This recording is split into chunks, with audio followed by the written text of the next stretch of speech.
Jason Delgado used to be an engineer, but now he's out of work, so he spends his afternoons fishing to clear his head.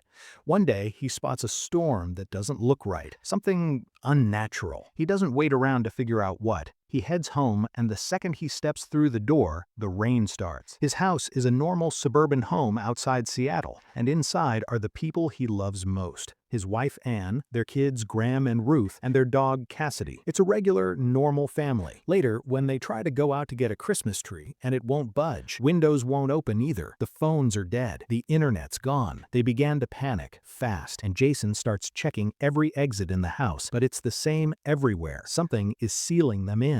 He loses his calm, but he looks outside and realizes it isn't just his family. The neighbors are trapped in their own homes too. Susan, their neighbor, who went outside for a jog, when she returned, she saw that the whole neighborhood is in trouble, and she hurried to get help. Desperate, Jason grabs tools and starts smashing at the windows, walls, even tries prying up the floor. Nothing works. There's some kind of barrier made of water itself, wrapped completely around the house, and it will not let anyone through. 2 days pass. Nothing changes. The barrier is still there. The storm hasn't let up, and it's becoming clear this isn't a short-term problem. Jason and Anne make the hard call to start rationing their food and water, stretching out what they have. To keep Graham and Ruth from spiraling into fear, they turn survival into something like a game. Lessons on how to purify water, how to stay calm, how to make do with less, folded into activities so the kids don't feel like they're watching their world fall apart, even though they are.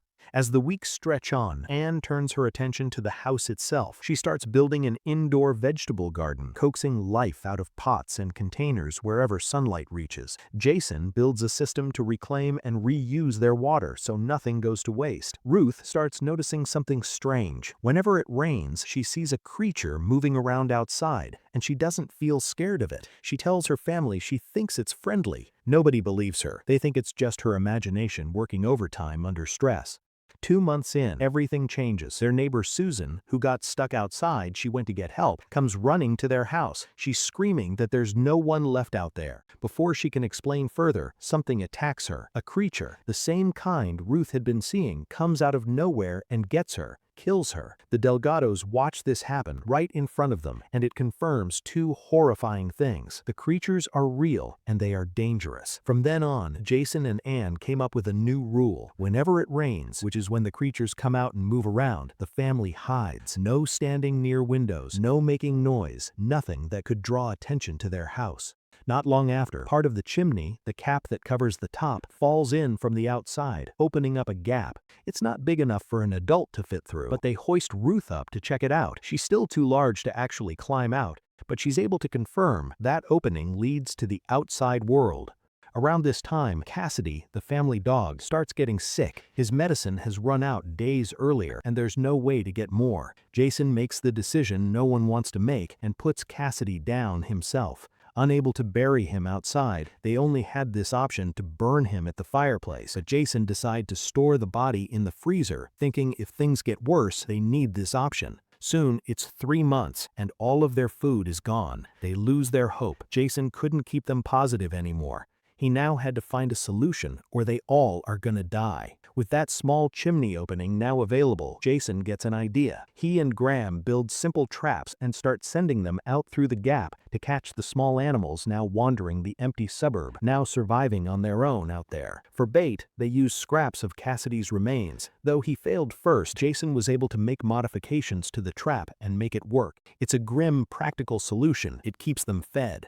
Days passed, and then one day, the power grid fails completely. No more electricity. Whatever infrastructure was still limping along outside has finally given out entirely. Jump ahead 5 years. The Delgados are still inside the house, but it barely resembles the home it used to be. Anne's garden has spread out of its containers and into the living room floor itself, roots and vines taking over what used to be a normal room. Their water systems now run through the whole house, a permanent part of daily life. But time has worn the family down in other ways. Graham and Ruth, now older, are struggling badly. Despite everything Jason and Anne have built to keep them alive, the kids are starting to feel like survival itself might not be worth it anymore. The hope that kept them going in the early days is fading. One day, Graham started arguing with his father that they can't keep living like this anymore, hiding. Jason tells him they are still alive only because they stayed hidden. During this argument, an alien creature is outside the house and they all go silent. Jason, knowing that it is going to get inside, told everyone to hide. It opens the door and gets inside, one with tentacles dripping seawater as it moves. It wasn't able to find the family since they remained hidden without making a sound, but it does something worse. It poisons their garden and their water supply, the two things they've spent years building to keep them alive. As it leaves the house, Graham tries to run outside, but couldn't. They were locked down once again. In the middle of it all, Ruth has a realization. She pieces together that these creatures come from the ocean because of the salt water. They're not just attacking randomly, they're reclaiming the planet. One day, while taking out a ferret from the trap, Ruth gets bitten by it. The wound gets infected, and without proper medicine, it starts to get worse fast. The family is desperate. Jason, searching for any way out, starts following cracks that have appeared in the house's floor, cracks caused by the house itself slowly sinking into the ground. He finds that the water barrier has shifted because of this, and there's now an actual opening to the outside world, the sewers. It is interconnected through the whole neighborhood. Anne volunteers to go get the antibiotics from their neighbor's house. She uses the old sewage pipes to crawl through and reach Max Richardson's house. He was a dentist, and she's hoping he has antibiotics that could save Ruth. She finds them and starts to make her way back. It had already started to rain and the creature is there. Anne quietly, with her medicine, moves back and the sewer had started to flood. The creature caught up to her, but Jason and Graham pulls her back right at that very moment. Though the creature followed, Jason blocks the path, sealing it shut.